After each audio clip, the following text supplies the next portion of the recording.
성추행 피해 공군 부사관 사망 사건을 수사하고 있는 국방부 검찰단이 공군 군사경찰단장 등 4명을 허위 보고 혐의로 입건했습니다.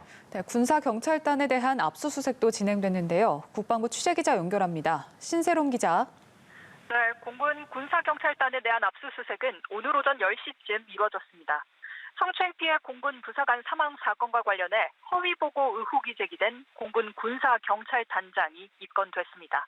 국방부는 오늘 공군 군사경찰단장 등 군사경찰단 소속 4명에 대해 허위 보고 혐의로 입건하고 공군 군사경찰단 압수수색을 진행 중이라고 밝혔습니다.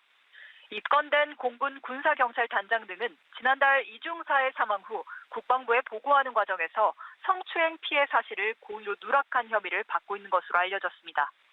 나흘 전인 지난 21일 군인권센터는 군사경찰단장과 관련해 성추행 사망 사건을 단순 사망 사건으로 허위 보고하도록 지시했다는 의혹을 제기했습니다. 구체적으로는 군사경찰단장이 실무자에게 4차례에 걸쳐 성추행 피해자라는 사실을 삭제하라고 지시했다는 주장이 나왔습니다. 네, 그리고 초동 수사 부실 의혹을 받고 있는 군사경찰단 소속 인원 1명도 피의자로 전환됐다고요?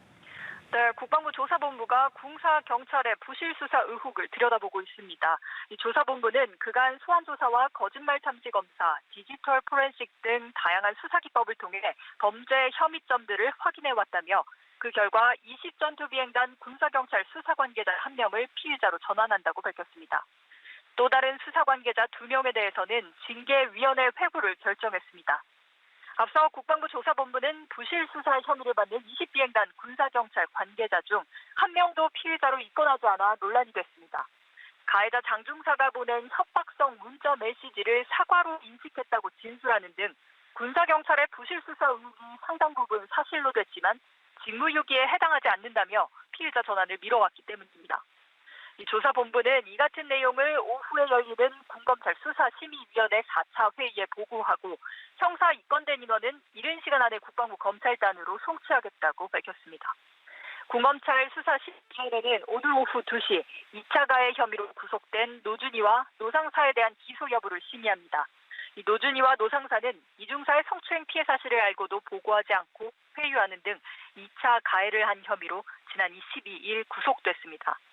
심의위는 또 국방부 조사본부와 감사관실의 조사 결과 보고도 받을 예정입니다. 지금까지 국방부에서 전해드렸습니다.